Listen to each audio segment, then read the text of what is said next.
भुट्टो को फांसी के फैसले में सुप्रीम कोर्ट कसूरवार है या martial law administrator. Zulfikar Ali Bhutto की सजाए मौत के खिलाफ सदारती रेफरेंस की समाअत के दौरान चीफ जस्टिस का सवाल। जस्टिस मुसरत हिलाली ने रिमार्क्स दिए, हमें अपनी तारीख को दुरुस्त करना चाहिए। स्टिग्मा खानदान पर नहीं लगा बल्कि इदारों पर भी लग चुका है। जस्टिस नसीम हसन शाह के इंटरव्यू में दबाव डालने वाली बात का हिस्सा ना मिल सका। अदालत की टीवी से मौसूल इंटरव्यू की कॉपी फारूक नाइक को फराहम करने की हिदायत। फातिमा भुट्टो और पोते जुल्फिकार अली भुट्टो जूनियर भी केस में फरीक बन गए। समाअत फरवरी के तीसरे हफ्ते तक मुलतवी।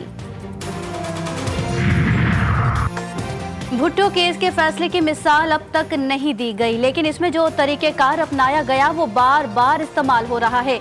Chairman peoples party Bilawal Bhutto की मीडिया से गुफ्तगू, कहा ये तारीख को दुरुस्त करने का मौका है। उम्मीद है कि इसमें अवाम और पीपल्स पार्टी को इंसाफ जरूर मिलेगा।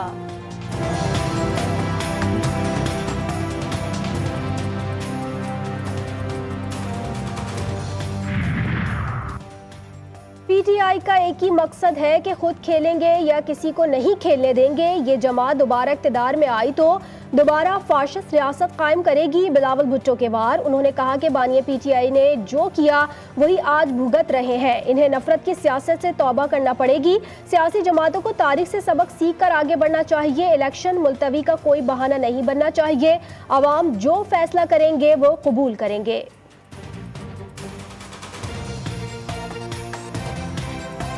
पीटीआई का अगर कोई मकसद है तो वो ही है कि मैं खेलूंगा या किसी को नहीं खेलने दूंगा। और खेलने का मतलब जमहूरियत नहीं कि खुदा ना खास्ता अगर ये जमात वापस इक़्तिदार में आता है तो उन्होंने अपना एक फैशिस्ट स्टेट कायम करना है।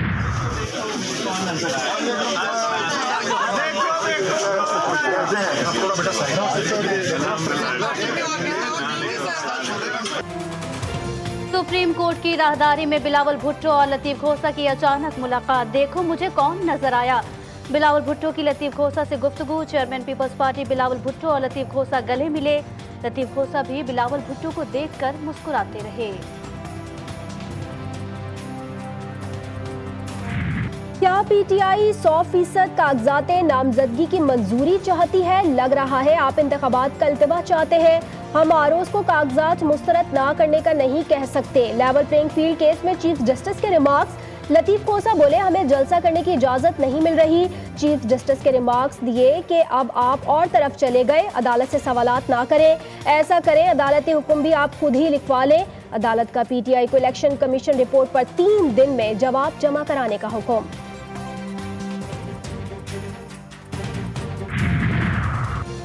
इंतखाबी निशान बल्ले से मुतालिक पेशावर हाई कोर्ट के फैसले के खिलाफ पीटीआई की अपील समाअत के लिए मुकर्रर कर दी गई।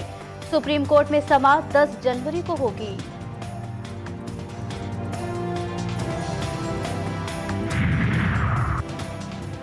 नवाज शरीफ के कागजात नामजदगी की मंजूरी के खिलाफ अपील पर समाअत। फैसला महफूज। अपील ट्रिब्यूनल ने रिटर्निंग अफसर से रिकॉर्ड तलब कर लिया। दरख्वास्त गुजार कहते हैं नवाज शरीफ ताहयात नाअहल है, वो इलेक्शन में हिस्सा नहीं ले सकते। साबिक वजीर आजम शहबाज शरीफ के अन्य 242 कराची से कागजात नामजदगी बहाल। हल्के से शहबाज शरीफ इलेक्शन लड़ेंगे या मुस्तफा कमाल? सीट एडजस्टमेंट होगी या नहीं? नून लीग और एमक्यूएम के अहम मुज़ाकरात में फैसला आज होगा।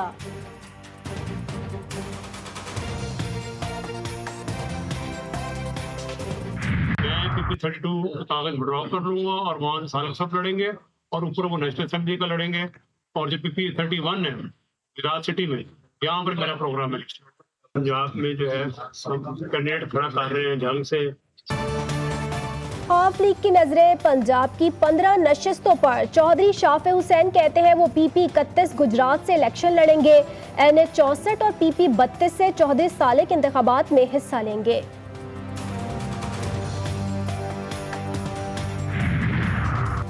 NA 129 लाहौर से मियां अजहर को इलेक्शन लड़ने की इजाजत। कागजात मुस्तरद करने का फैसला कलअदम करार। NA 264 से जाली उम्मीदवार नवाबजादा जमाल रईसानी के कागजात नामजदगी की मंजूरी का फैसला कलअदम। NA 223 से फहमीदा मिर्जा और जुल्फिकार मिर्जा के कागजात मुस्तरद। हयात नहली से मुतालिक आर्टिकल 62(1)F की तशरीह का फैसला आज सुनाए जाने का इम्कान। 5 जनवरी की समाअत के दौरान चीफ जस्टिस काजी फाइज ईसा ने रिमार्क्स दिए थे कि आइन को इतना मुश्किल ना बनाए कि लोगों का एतमाद ही खो दे। सिर्फ एक जनरल ने 62(1)F की शिक डाल दी तो हम सब पाबंद हो गए। खुद को महदूद ना करें। किसी को कोई फिक्र ही नहीं है कि अवाम का क्या हाल है, अवाम किस तरह जी रही है या क्या हो रहा है। सबको अपनी अपनी पड़ी हुई है। एक दुकान पर आप जाएं तो वहाँ 700 रुपये भी मिल रही है, कहीं पीछे आएँ तो वो 650 रुपये भी मिल रही है। ये बताते हैं हम 1000 रुपये बता देते हैं। जब ये हराम खाएंगे तो इनके पेट नहीं भरे तो आवाम को क्या देखेंगे। ये वोट लेके घूम रहे हैं कि वोट। सियासतदानों को वोट और आवाम को पेट की फिक्र। प्राइस लिस्ट नजरअंदाज। कराची में दुकानदारों से भत्ता लिए जाने का इंकशाफ। अंडों की कीमत 480 रुपए दर्जन तक पहुंच गई। मुर्गी का गोश्त 580 से 680 रुपए बिकने लगा।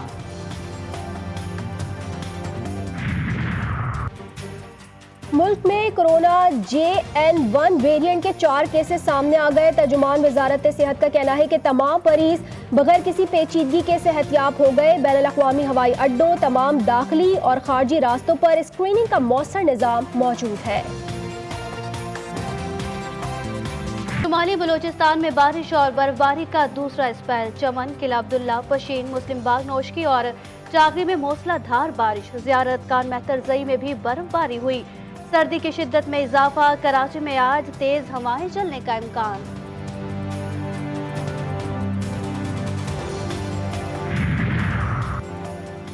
मुल्क भर में 2024 की पहली कौमी इंसदादे पोलियो मुहिम जारी। बलूचिस्तान के मुख्तलिफ इलाकों में बारिश और बर्फबारी के बावजूद इंसदादे पोलियो मुहिम जारी। बर्फ में काम करने वाले पोलियो वर्कर्स की वीडियो सामने आ गई।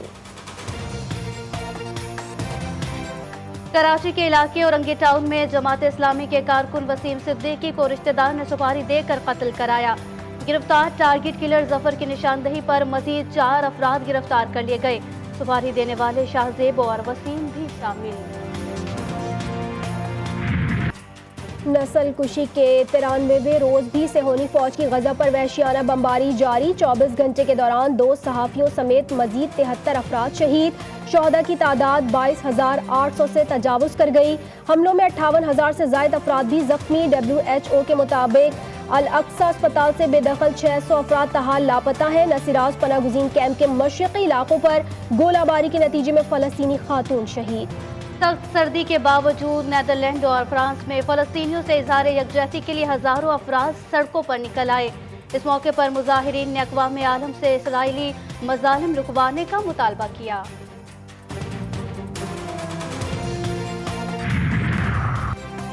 बांग्लादेश के आम इंतखाबात में अवामी लीग ने मैदान मार लिया। शेख हसीना वाजिद 5वीं बार वज़ीर-ए-आज़म बनने के लिए मजबूत उम्मीदवार।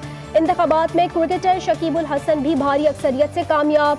पोलिंग स्टेशन के दौरे के दौरान मद्दाहों का हुजूम। शकीब ने एक मद्दाह को थप्पड़ जड़ दिया। Wicket keeper batter Mohammad Rizwan Pakistan T20 team के नायब कप्तान मुकर्रर। शाहीन शाह अफरीदी की क़यादत में न्यूजीलैंड के खिलाफ T20 सीरीज खेलने वाली पाकिस्तान टीम में शामिल। दोनों टीमों के दरमियान पहला T20 12 जनवरी को ऑकलैंड में खेला जाएगा। साबिक बैटिंग कोच एंड्रू पैट्रिक के बाद साबिक हेड कोच ग्रांट ब्रैडबर्न भी PCB से अलग। सोशल मीडिया पर पैगाम जारी कर दिया। कहते हैं पाकिस्तान क्रिकेट के साथ शानदार बाब बंद करने का वक्त आ गया।